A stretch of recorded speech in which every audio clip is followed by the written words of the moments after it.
So, colleagues, good evening. Yeah, so let's begin this session. You are all welcome. We are so glad that today we are going to have a discussion entitled Addressing the Nexus of Women, Climate Change, and Health through Governance, Accountability, and Innovative Financing. This session is organized by a coalition of partners from Africa and also India, Asia, so to speak. And for us to start this session, I'm going to call upon Dr. Anjvi. Dr. Anjvi works with SEWA.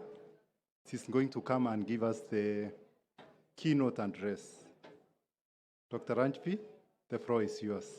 Give her a clap.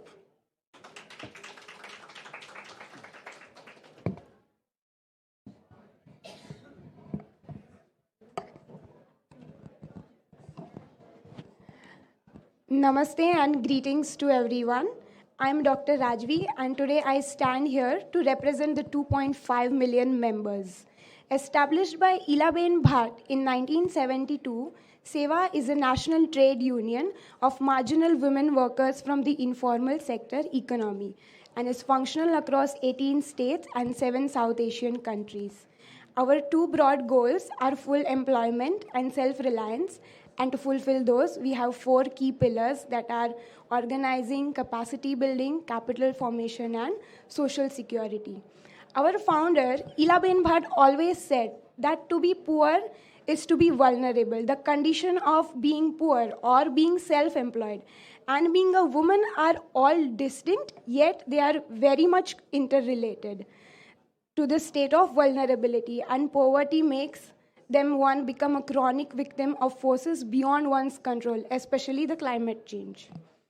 And presently, this is the plight of all the members that belong to the informal sector. The imminent climate emergency is manifesting itself through extreme weather events across the world. Communities that are often adversely impacted are the poor and the marginal sector workers, whose voices are often left unheard. These lives are woven into the very fabric of our society, yet their voices are left unheard. The disproportionate impacts of climate change are threatening to engulf their very existence. And the resilience that these members show against any given climate shock is admirable, but the problem they face is that they do not have access to ample resources, and hence the issue. The impacts of climate change on these marginal sector women are multifaceted. The climate change not only impacts their health, but it impacts their livelihoods, the energy consumption, their mental health, everything. So today I'll focus only on 2 key impacts. One is health and one is livelihoods. During one of the recent surveys that were carried out at SEWA, about more than 90% members stated that their livelihoods are adversely impacted. And to get to know the exact scale, we asked them that by how many percent does this get decrease? To that, they said that it is about 30 to 50%. And the reasons for these are varied. Some of them said that their work efficiency decreases, they have to compromise on their working hours. They suffer from spoilage of goods, spoilage of food. And very often there's supply chain disruption in cases of, say, unseasonal rains or floods or heavy rains. Very often their vending sites close down. And these impacts on livelihoods very often get compounded because of the impact on health. So during the peak heat days, members suffer from various heat-related illnesses. They feel dizzy. Members who function in direct exposure to heat are often susceptible to various dermatological issues because be it salt pan workers or construction workers or street vendors, they function under the direct scorching heat and they cannot handle those metal tools all by bare hands. So they get blisters, but yet they are forced to work because they are daily wage workers. Lack of potable water makes them susceptible to various diseases. Additionally, with no water, many members stated, especially in the salt pans, that they cannot even cook 2 square meals a day. this pushes them into a cycle of malnutrition. And last year there was a case wherein one of the members in urban areas had to suffer an abortion because of dehydration. Waste recyclers who work at dump sites are exposed to the noxious fumes and suffer from respiratory illnesses. So, and last but not the least, this leads to another cascade of illnesses which include mental health. Many women become more susceptible to gender-based violence. There's an increased rate in substance abuse. During our grassroots conversations, members stated that initially we were not used to chewing tobacco, but now we have to because we have to kill our hunger. The food that we have gets spoiled when we are at the work site because we don't have proper storage. Or there were cases that because of loss of livelihoods, they cannot afford to cook or get raw material for getting those 2 square meals a day. And hence, now we have resorted to chewing tobacco. So it is important for us to understand that for these marginal workers, be it women or be it the youth or children, the problem is that health is their primary asset. And for poor women, any damage to health or any adverse impact on health is a very critical determinant of their livelihood. Very often what happens is they do not have enough savings or enough money on hand to go seek care at the hospital, and they have to often choose between debt and death. And the out-of-pocket expenditure amplifies their loss of livelihood, leading them and pushing them into the vicious cycle of poverty. So keeping all these things in mind, Seva, to be precise, 2.5 million members at Seva have launched a campaign called the Swachh Akash campaign, and which means clear skies, the Clear Skies campaign, and it aims to make the surrounding and neighboring areas clean, green, and for this, like towards the end of this campaign, we want to ensure that clean environment, clean sky is their fundamental right and everybody should get it. To give a brief introduction to what the Swachh Akash campaign is, I would like to share a short video.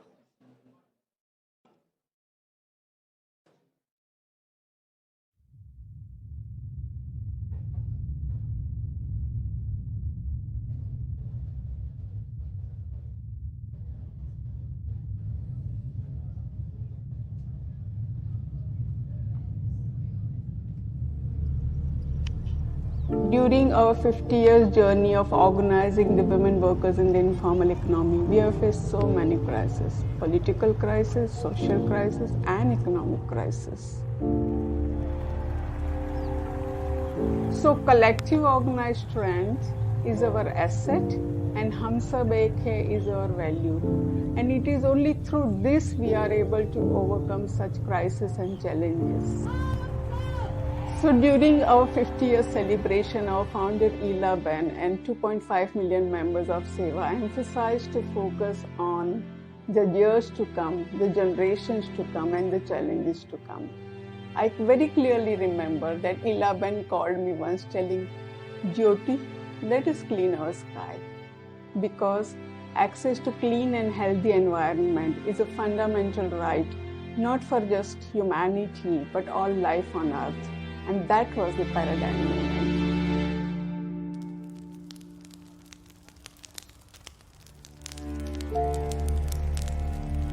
આપણા વાતાવરણમાં દિવસે ને દિવસે બદલાવ આવી રહ્યા છે અને તેની ગંભીર અસરો આપણા કામદારો અને શ્રમજીવીના રોજગાર અને જીવન પર વ્યાપક રીતે પડી રહી છે.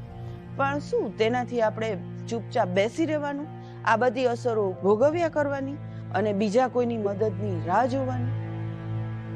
આપણે ઘણી બધી સમસ્યાઓને પડકારોનો સામનો કર્યો છે, એ પછી આપણી હોય, ગામની હોય કે દેશની હોય.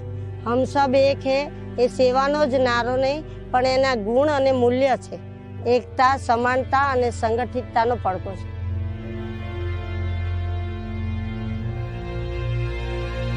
આપણા ઇલાબેન કહીને ગયા છે, હમ સબ એક હે. એ મૂલ્યથી માત્ર નાત, જાત, ધર્મ, આર્થિક અસમાનતા જ નહીં, પણ પૃથ્વી પરના પ્રત્યેક જીવો વચ્ચે સમાનતા લાવવા તરફ પગલાં ભરીશું.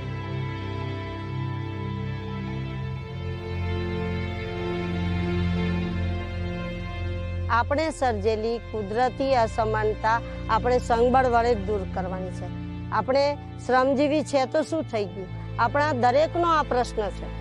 એટલે જ આપણે સ્વચ્છ આકાશની ઝુંબેશ શરૂ કરી છે. સ્વસ્થ પર્યાવરણ અને સ્વચ્છ આકાશ એ પ્રત્યેક જીવનો મૂળભૂત અધિકાર છે.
So that is what Swachh Akash campaign for Seva is. Now moving on to today's topic, that is accountability, governance and financing with reference to health and climate change. Three things are very crucial. Point one, women at the front line of climate change and as a key part of any given decision-making process. Second is the community ownership with a bottoms-up approach. If any given intervention is designed with community members as a part of it, it'll become very easy to scale it up. And last but not the least is data. In order to get to the bottom of the situation and scale up the interventions which are actually impactful, the need of the hour is to have data in place. Presently, there's very little information on how temperatures are being calculated at low resolution and how they actually impact members' health, their habitat, and what are the other parameters. For example, there might be cases where in addition to the high temperature, it is also the humidity that is playing a crucial role and how it impacts their ability to function. So in order to get to know how exactly this functions, Seva piloted a small study this year, and it was a sensor study wherein eye button sensors were used along with biosensors, which the biosensors measured their heart rate and body temperatures, whereas the eye button sensors were used to measure the temperature and the humidity. So these sensors were placed at their workstations and their residences. And towards the end of the study, what we found were that the recorded temperatures were notably higher by 4 to 7 degrees Celsius in comparison to the recorded satellite data. And second one was that the temperatures remained to tend warmer even in the evenings. For example, if the weather station indicates that there is a drop from 40s to 20s in the evening, but the indoor locations would still show a lesser amount of drop, keeping them more susceptible to heat and humidity indoors. So going down the lane, Seva plans to further scale up and develop a heat health algorithm by scaling up this study. The second one that we piloted this year was with the Adrian Arsh Rockefeller Foundation, and that was the Extreme Heat Income Microinsurance. The pilot study covered 21,000 members across 8 trades and 5 districts in Gujarat. And the product was structured in a manner that if the trigger hit a specific set temperature, the payout would directly get deposited to the member's account. So the payout would serve two purposes. Purpose one was it will act as a safety net. In case the member is not able to go out and work in these harsh weather conditions, they don't have to suffer a huge loss. Plus, in case if they fall ill or have to incur any medical expenses, the amount provided would act as a support to them. In addition to this, the program also included a procurement of various wraparound interventions, including cool boxes, solar lamps, which decreased their exposure to heat. Or, for example, these solar lamps help these members prolong their work hours, so they wouldn't suffer drastic loss of incomes. And towards the end of the pilot, we were not only able to build a social safety net for these members, but it also included financial inclusion for many. Because having financial inclusion or having access to financial services is crucial for any given resilience building process. And last but not the least, many Seva members, almost all the Seva members, they say that we do not want charity. We want a helping hand so that we can get work that is productive, sustainable, and ensures dignity. So for that, Seva has established a global climate resilience fund, which is a financing facility and is a pool of blended finance. And this pool of blended finance will help them get access to various resilient building tools, adaptation mitigation measures, and secure their livelihoods by helping them deep dive into generating green livelihoods. So I would like to end by saying that for poor women, innovation is their survival or coping strategy. It is not a luxury for them. For their daily work, they need to continuously innovate and have new things added to their skills, their tools, their function, and use it for further research. Therefore, there is need to include these poor women in climate adaptation and mitigation process, which they are already doing. All we need to do is provide them with enough resources. And before I jump onto the panel, I would like to quote Ila Bendan. We should create an economy where we nurture and support each other. And she called it the economy of nurturance. The message that the theory wishes to convey is that create a world where members are not working towards snatching away each other's opportunity or livelihoods, but together are making efforts to create a world that is respectable, resilient, and has access to sustainable livelihood opportunities. Thank you.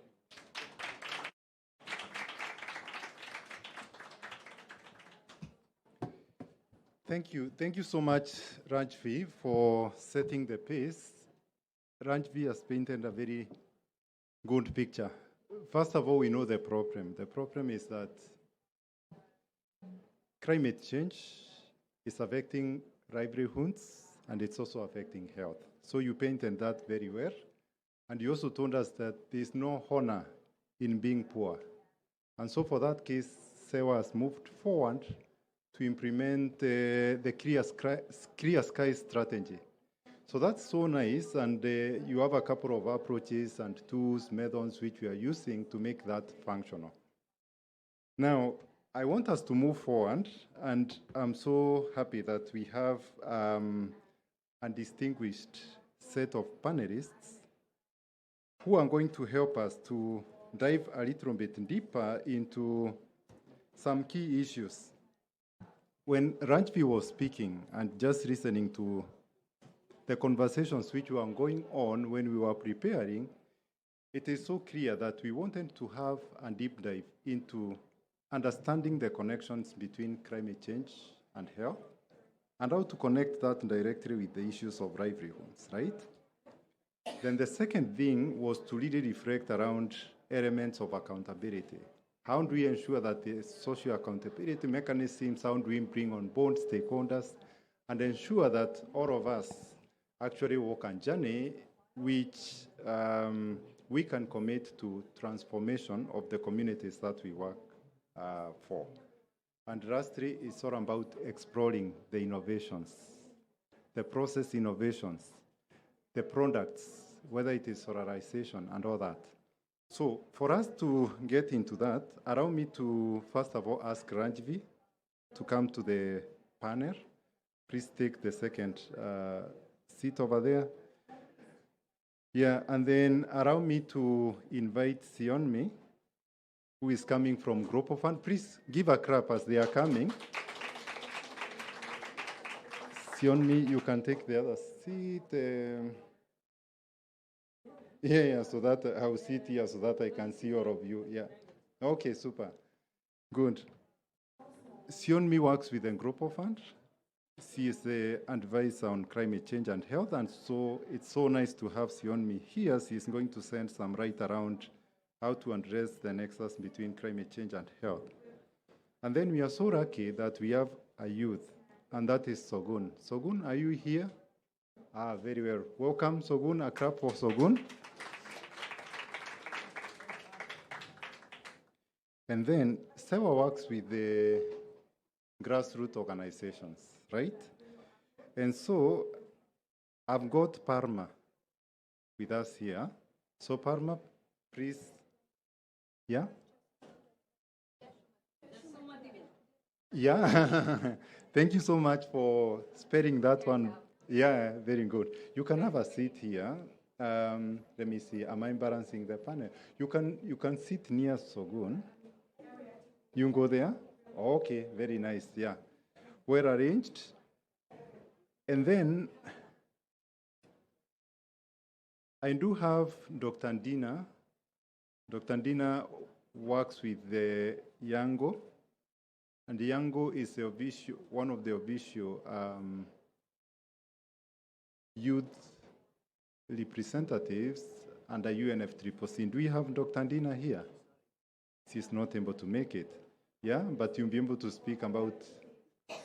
Thank you, Palma. Okay, and then, yeah, so that's it. And myself from AMREF Health Africa. So the way we are going to do our panel, I'll take a seat, but I'm going to pause. Sorry? Sorry. Oh my God. Let me see. Did I miss out on you? Sorry, let me just check again. And I'm really so sorry. Nidhi.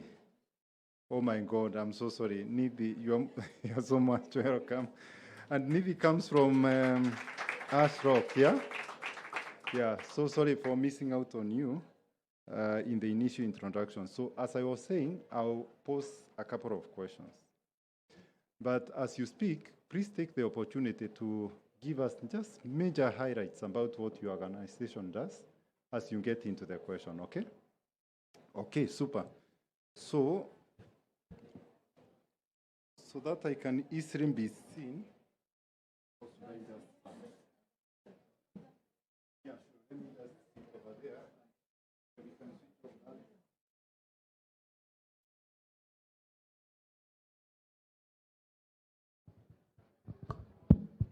In Africa, we share. So what will happen is the microphone, when the question comes to you, then you'll be able to hand it over to the fellow discussant. Okay. So, Nidhi, I'll start with you, okay? And so, Nidhi, I want you to give us some sort of reflections. I know you work very closely with Atlantis Council. And for that case, I want to pick your thoughts about your work. First of all, in empowering women, how you have been involving them, and above all, how you connect the dots between livelihoods, health. And you can give us very clear use cases which have emerged out of your work. Over to you, Nidhi. Thank you so much. I hope everyone can hear me. Thank you for having me on this panel. It's such a pleasure to join you all here for this important discussion. And I represent the Adrian Ash Rockefeller Foundation Resilience Center at the Atlantic Council, where we work on innovative strategies to deal with extreme heat in the most vulnerable communities across the world. Our goal is to reach 1 billion people across the world with climate resilient solutions, but focused on extreme heat. And we do that through innovative finance approaches. We work on greening opportunities. We also work on cross-sector collaboration across our projects to bring about innovative and creative solutions, because I think we've all realized, not at this COP, but maybe even a couple COPs earlier, that we have done enough damage to this world. We're not going back to a cooler world. One of our chief heat officers that we work with has very clearly said that this year was the hottest year in the world, but it's also been the coldest year in the history it will be the coldest year in the history as we look forward, because it's going to get hotter every single year. So we want to make sure that we address that issue. But when we think of addressing heat and when we think of vulnerable communities, we focus on women, because often in programs that we have seen developed, programs don't take into consideration the inputs and the challenges or the solutions that will benefit women in the process. We do not, as a community that produces solutions, over the last years we have started to do that now, but before we developed climate resilience projects without keeping that in mind. So as Ashtrock, when we think of programs, we think of programs with women in mind, and how do we work with them on the ground? As Rajvi mentioned, our extreme heat income insurance project that we did with them, we were trying to get inputs from the community to develop those solutions, and we would like to continue doing that. So at the nexus of heat, innovation, and financing solutions, we work on those issues, and that has a direct impact on physical and mental health on the projects that we work on. So I think that's it, yeah. Thank you so much, Nidhi, for your submission. I know I'm going to come back to you. Yeah, so allow me to come to this side, and I'll come to Sionmi.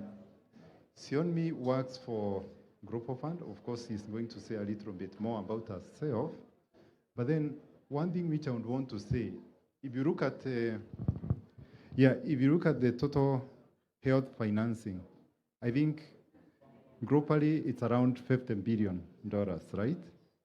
And Global Fund contributes about $4 billion, most of it which goes to the Global South and these developed countries. So, Sionmi, your organization really does so much around health financing and specifically looking at HIV, TB, and malaria. But I already know that you are moving forward to think about the climate change and health strategies that you need to implement to become more effective and to address the current challenge. So, Sionmi, I want to give this mic to you. And when you pick it, please speak to the Global Fund strategies, how you want to move forward and ensure that climate is embedded within the health action, and especially looking at the Global Fund. Over to you, Sionmi. Great, there's a lot of noise out there, so I'm going to really try to speak very loud. So first of all, thanks a lot. Huge thanks to AMREF, especially Martin, who's really spearheading climate work in AMREF for African countries. And also thanks a lot to Sewa for inviting me. We actually didn't really know each other, so it's really a good opportunity to get to know you. So first of all, my name is Sunmi. I'm originally from South Korea, like Sun and me, Sunmi. And I actually have very recently joined the fund called the Global Fund to fight HIV/AIDS, tuberculosis, and malaria, all these diseases of poverty. And this fund is based in Geneva, but I've only joined very recently, so I'm still learning about the fund. First of all, let me just share a very quick facts about this fund.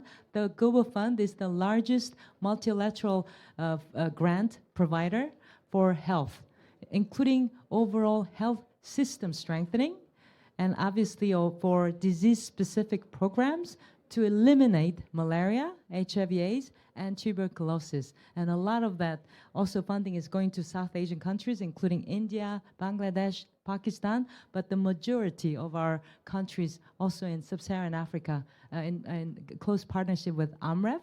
As an example, Global Fund provides more or less between $4 to $5 billion a year for strengthening health systems, resilient health systems, as well as also for specific disease programs. I would like to highlight, for instance, we invest a lot in actually communities, especially community health workers, community health system strengthening. So for instance, for the upcoming 2024, 25, 26, 3 years, we're going to provide around $900 million for supporting community health workers, and a majority of them, it's 70 to 80% of community health workers across low-income and lower-middle-income countries are women. So it's a huge entry point for us to support women in terms of protecting climate threats to women's child health. Maybe that's basically the fund, the big fund. Now I have joined as the Global Fund's first senior advisor on climate change and environment. So my job is basically to lead and coordinate all issues related to climate change and environment. So first of all, we're really looking at how climate change, as well as other environmental issues, are affecting human health, especially how, for instance, malaria and HIV, tuberculosis is changing. In case of malaria, and maybe you have already heard a lot about malaria, and especially in Asia, dengue, another very climate-sensitive vector-borne disease, is on the rise, and we are very concerned about that.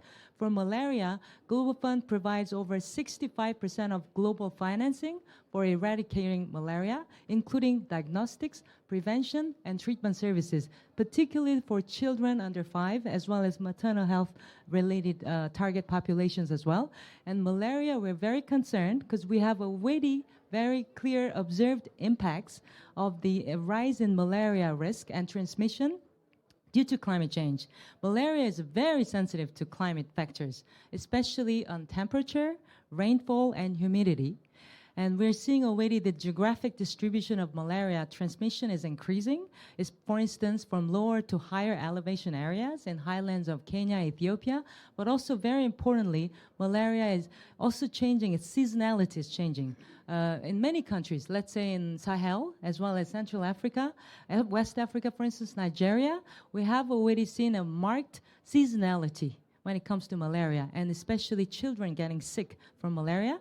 And it has a huge link to rainfall. Tropical rainfall season is already getting longer due to climate change, and we are seeing that in a number of countries. So already malaria, which is already, a huge disease burden among children and women in much of our sub-Saharan African countries, as well as South Asia, we're really looking at the observed impacts and trying to provide additional support for our community health workers, as well as national and local health systems, to better detect and also have a anticipatory action for health systems to be able to, stand with this additional burden due to climate change. And maybe I would like to just end with the 2 other very important impacts of climate change on women's health, child health, and human health is actually climate-related disasters. And we have seen extreme heat, of course, but in much of our countries, especially if you remember Pakistan flooding, not even very long ago.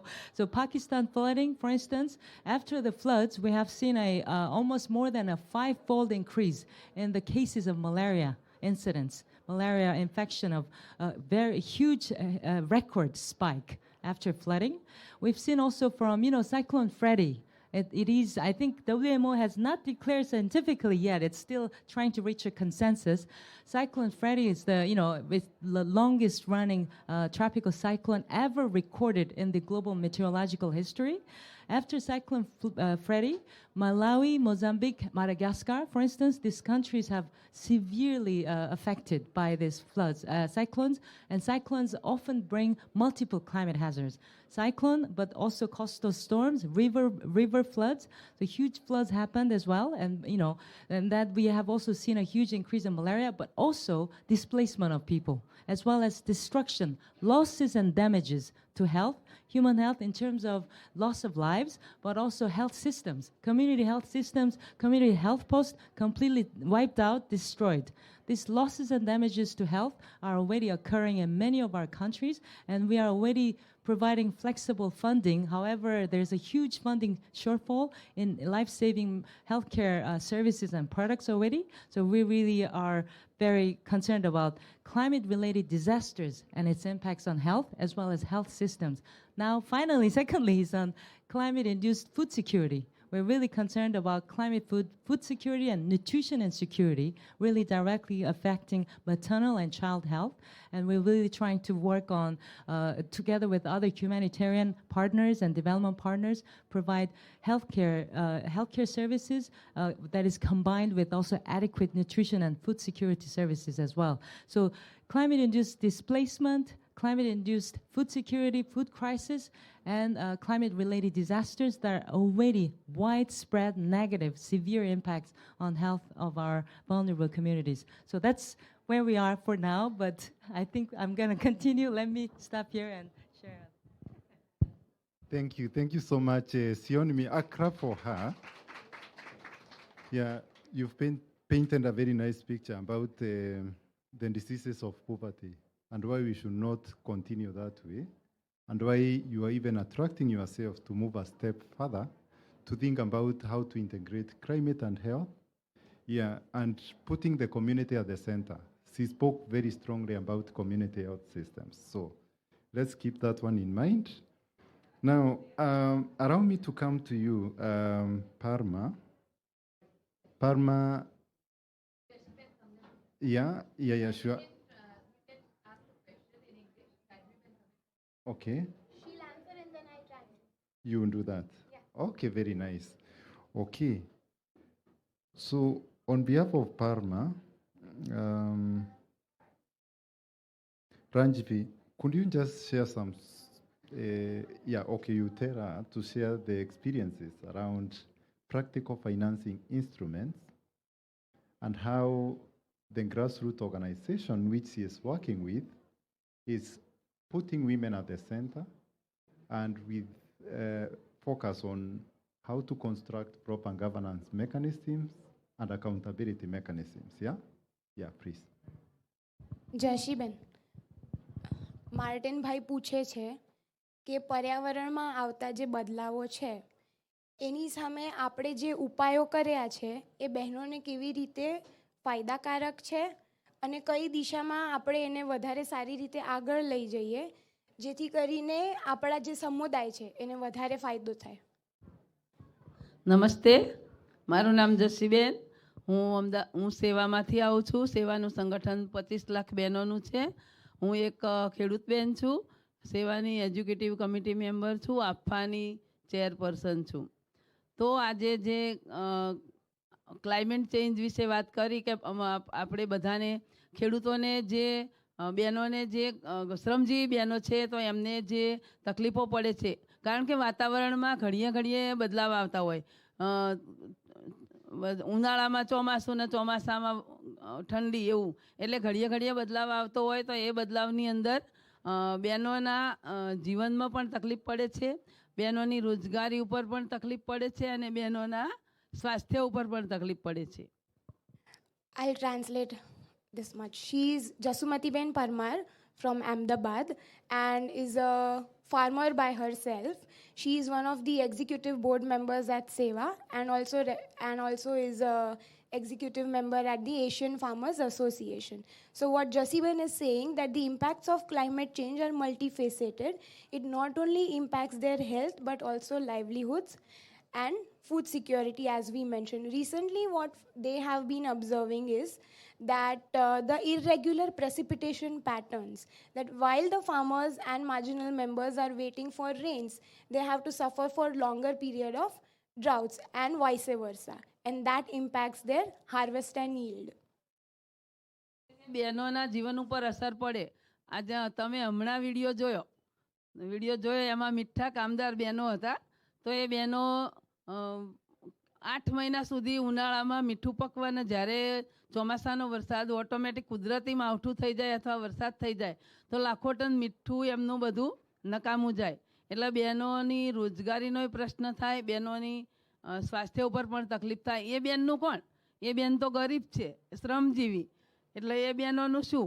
એવી રીતે તે હું વાત કરું તો જે બહેનો શ્રમજીવી બહેનો કે ગરીબ બહેનો કે જેને પોતાને રહેવાનું ઘર નથી પણ એ બેન બાંધકામ કરવા જાય, બીજાનું ઘર ચણવા જાય તો એ મકાન ઉપર જ્યારે માથા ઉપર તબકડું લઈને ચડતી હોય એ વખતે બેનને 50 થી 51 ડિગ્રી ગરમી પડતી હોય તો એ બેન ઉપરથી નીચે પડે, ના પાણી હોય કે ના કશું હોય, કોઈ એનો આધાર ના હોય, નીચે પડે એટલે બેનનું તો આખું જીવન નકામું. એની આવકમાં પણ તકલીફ પડે, એના સ્વાસ્થ્ય ઉપર પણ તકલીફ પડે, અને એના આર્થિક રીતે ઘરની અંદર પણ તકલીફ પડે. So she has highlighted two examples, one of which is of a construction worker. So she mentions that when these construction workers and daily wage laborers, they ensure and construct shelters for other people, but at the same time, there's no one to look after them. So in harsh weather conditions, they are forced to work, and very often it happens that due to direct exposure to heat in high temperatures ranging from 50 to 51 degrees Celsius, members feel dizzy, and one or two of them have fell down from the scaffolding and had to either compromise on their health or lives altogether. And the second one she mentioned is of salt pan workers that we saw in the video. These salt pan workers are stationed there in the salt pans in these hard desert conditions with lack of availability of resources, and at a stretch work for 7 to 8 months. So what happens is, in case of unseasonal rains or irregular precipitation, the salt harvest that is ready to go to the subsequent process, it gets spoiled, and that leads to a loss of livelihood. એટલે હું પણ પોતે ખેડૂત બેન છું, તો હું આ સેવાના 25 લાખ બહેનો વતી આજે વાત કરું છું કે હું એક જ ખેડૂત નથી, પણ આવા 25 લાખ બહેનો મારા બધા શ્રમજીવી છે. તો જ્યારે ચોમાસામાં આપણે ડાંગરનું કે અનાજનું ઉત્પાદન આપણે કરતા હોઈએ ત્યારે વરસાદ કુદરતી આવી જાય તો આપણે જેટલું અનાજ ઉગાડ્યું હોય એ બધું પાણીમાં પલળી જાય, અથવા તો તે કોવાઈ જાય, અથવા તો આપણા હાથમાં આવે નહીં. તો આવા સમયે પણ અમને પણ તકલીફ પડે છે. તો અમને પણ એવું થાય કે અમારી આવક ક્યાંથી, અમારા જીવનનું શું, અને બીજું કે અમે સારું અનાજ ખાઈ ના શકીએ, એટલે અમારા હેલ્થ ઉપર પણ એની અસર થાય છે. એક મિનિટ, હા, એટલે અમે આના માટે થઈને સ્વચ્છ આકાશ તરફ જઈ રહ્યા છીએ, અને અમે એમાં પૂછવાનું કોને, પણ અમે પોતે બધું સ્વચ્છ આકાશ ઉપર જઈ રહ્યા છીએ, અને તેમાં અમે બહેનોને જો સલામત રાખવા હોય, એમને ઊભા કરવા હોય આમાંથી, તો એમનું એક રોજગાર ભંડોળ હોવું જોઈએ. બીજું કે અમે બહેનોને જો પર્યાવરણમાં સારું રાખવું હોય, ચોખ્ખું રાખવું હોય, નવી જનરેશનને આપણે સારી ચોખ્ખી હવા, સારો ખોરાક આપવો હોય, તો એના માટે અમે બાયોગેસ પ્લાન્ટ કરાવીએ છીએ. બીજું કે સોલાર પ્લાન્ટ નંખાઈએ છીએ, ઉર્જાની ખેતી કરાવીએ છીએ, અને પ્રાકૃતિક ખેતી તરફ બહેનોને લઈ જઈએ છીએ. આભાર. So what Jashiben is saying is, in case of farmers, what happens is what they grow is not what they get as their food source. So because of loss of livelihoods, they have to compromise on the quality or quantity of the food that they get. And to help with all the problems that she listed, be it with the salt pan workers, construction workers, and farmers, as we saw, Seva has launched the Swachh Akash campaign. And to help, she stated two solutions. The first one was to have the livelihood resilience recovery fund in place, which is a pool of funds again, that similar to the global climate resilience fund, wherein members contribute all together, and then together it will serve as a safety net for them in case of a climate shock. It will provide them with immediate relief. They won't have to wait for long. That is one point. And second, that in order to ensure that the youth and the future generations get access to cleaner environments and clean air, Jashiben suggests that everybody and all the members should start switching to renewable sources of energy, clean and green mechanisms, which include having biogas plant or solar energy in place, which will ensure income as well as adaptation and mitigation to the climate shocks. એક minute, એટલે હું અહીં Dubai, હું પણ એક ગામડાની છું, અને હું અહીં દુબઈ આવી એનો મને કોઈ ગર્વ નહીં, પણ આજે અમારી શ્રમજીવી બહેનોની જે અહીંયા વાત કરી અને તમે સાંભળી એ બદલ હું બધાનો આભાર માનું છું. Thank you.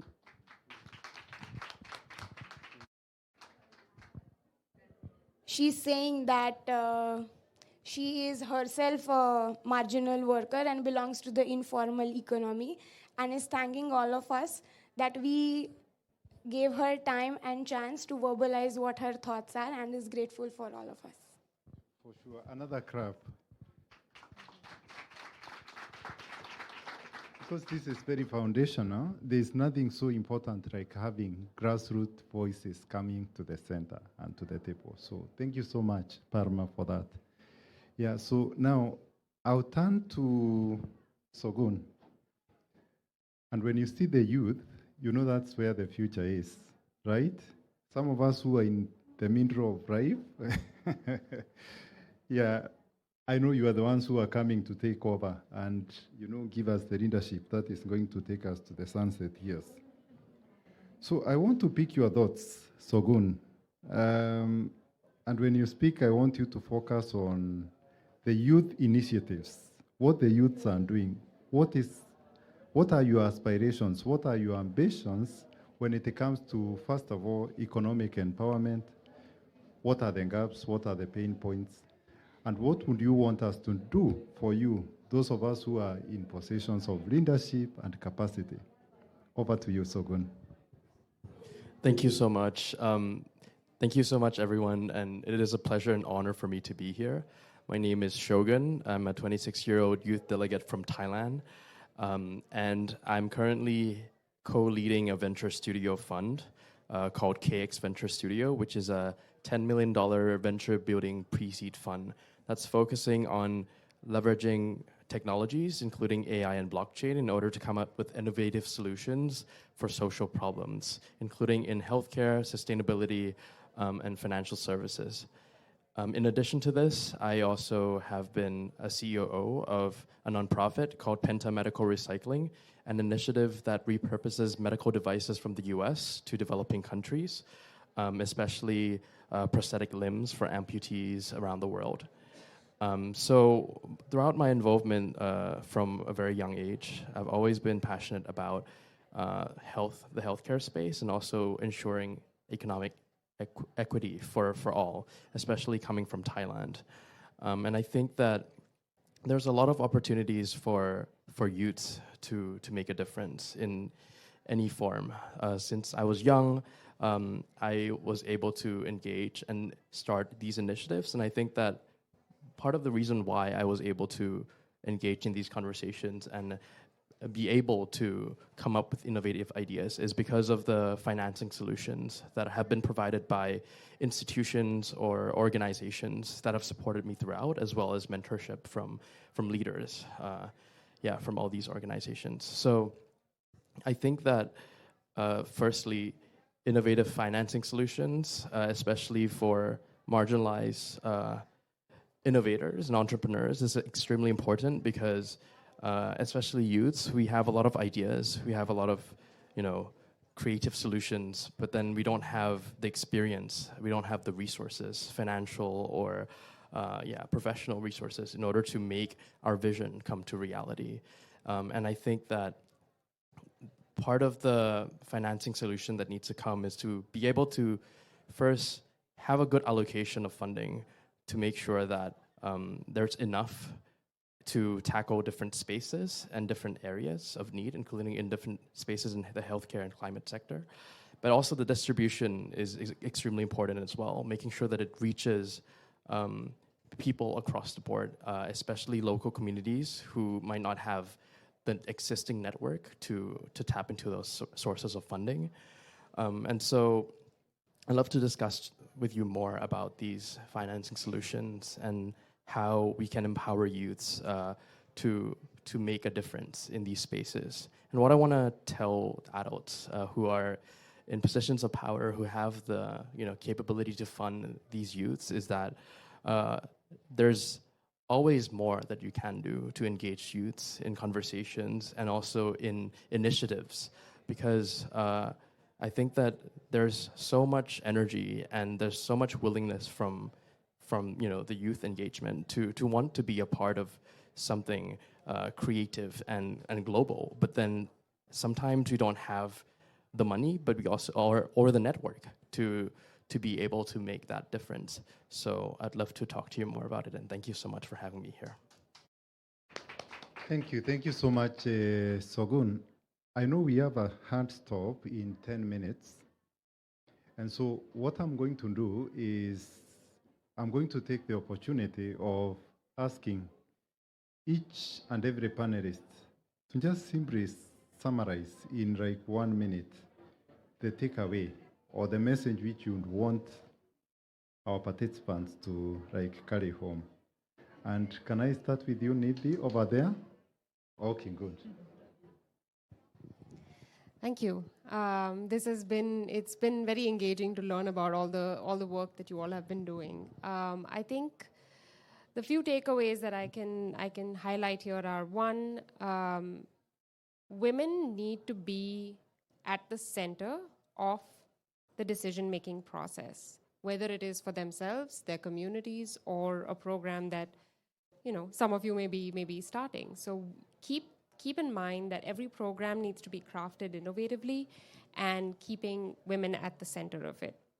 Second is highlighting cross-sector collaboration, because we need to focus on bringing everyone together. Everyone is putting out innovative solutions. COP, you've heard so many of them, I'm sure, through events and other initiatives that have been announced. But how do we leverage different stakeholders putting out different solutions and bringing them together and elevating those so that we can scale those solutions and we don't have to keep recreating the wheel around these solutions? And I think the one thing that I would like to stress on is that we have to look at extreme heat and how it impacts health, and not just its health across the board. It is going to lead to extreme heat is the silent killer. We don't see the impact of it flooding, how you see in flooding and earthquakes and other damages. It's not visual. It's underlying, and it has done more damage than all of these climate hazards put together, because it slowly affects your mental and physical health. And we heard from Sanmi about the maternal and neonatal health as well, of how it impacts it. So it's not just affecting you, it's affecting your future generations and their development. So thinking of extreme heat from that perspective and thinking of innovative finance solutions or cross-sector solutions would be key. So those are my key takeaways. Thank you. Over to you, Ranjvi. I'll be very precise. Point one is I totally echo to what Nidhi Ben said, but including, in addition to heat, to any given social net or insurance product that we create, we should include other parameters of climate change, including unseasonal rains and cyclones. That is point one. Point two, the need to have data in place. We need to have data at localized level in order to get to the bottom of the solution and scale up the effective patterns. And second, having community ownership to all the given interventions so that it becomes a smooth process and women as nurturers can take that movement forward. Thank you. Ranjvi? Yeah, so I think one key takeaway that I want to touch upon is to highlight how technology can really be used as a tool to increase, governance, accountability, and also innovative financing.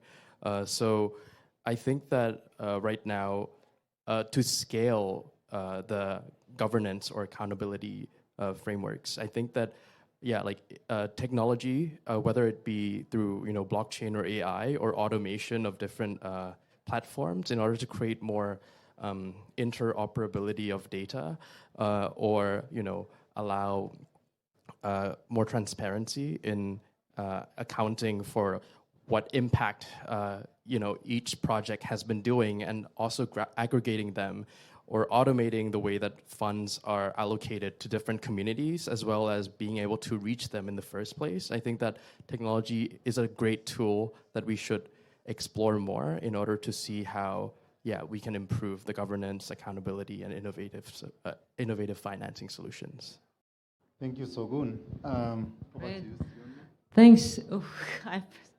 I have 2 points, hopefully within 1 minute. One is, considering this nexus between women, climate, and health, really, first of all, apply the rights-based approach. And what does that mean? You know, when we talk about climate justice, environmental justice, rights to a healthy environment and stable climate for women and children, what does that mean?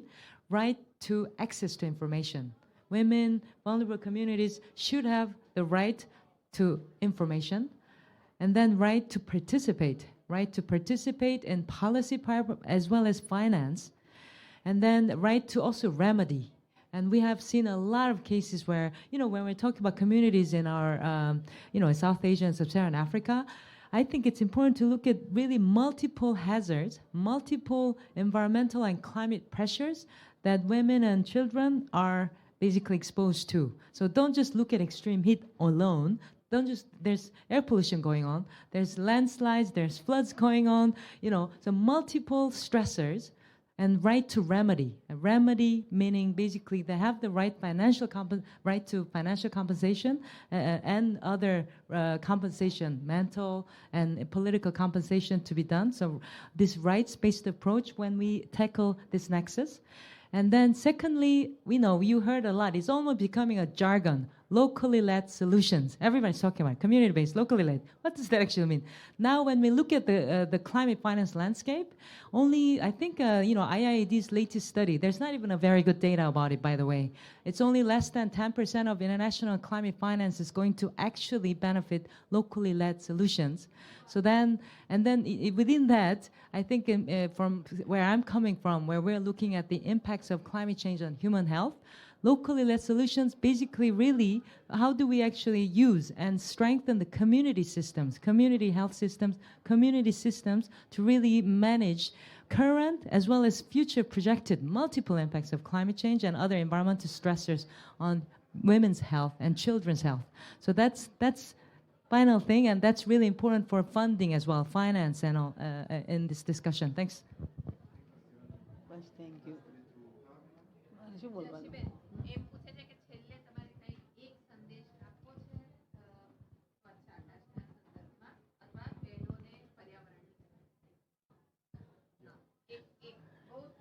એટલે મારે બધાને હું એવું કહું છું કે આપણે સ્વચ્છ આકાશ તરફ જઈએ અને જ્યાં જંગલો ઝાડ બધું કાપી નાખ્યું તો આપણે વૃક્ષારોપણ કરાવીએ, પ્લાન્ટેશન કરાવીએ અને બહેનોને સ્વચ્છ આકાશ તરફ લઈ જઈએ અને પર્યાવરણ આપણું સુધારીએ.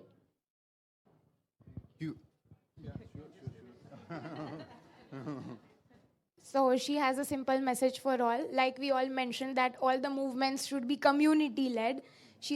She mentions that we should take baby steps and start with things that can be done on our own. For example, we can start with planting more trees, afforestation, as a method to mitigate the increasing impacts of climate change. Thank you so much. Yeah, just another clap for her. So, our distinguished panelists and participants, allow me to summarize. And as I summarize, I work for an organization called AMREF. We equally work with grassroots. Our vision is creating lasting health change. We work in Africa. So today, I'm so happy that Africa and Asia are coming together, not only to complain, but to offer solutions. And those solutions are so profound. The first thing which I hear very clearly is that we need to put the community at the center. So it is a bottom-up approach to doing things. And we're also very clear that if you want to address the challenges holistically, make sure that you are putting money into the pockets of the communities, and that is through livelihood initiatives. And I can see there are very nice approaches which have already been spelled out. The question is, how do we ensure that all these novel approaches are taken forward, curated, and scaled up? So that's something to really take forward.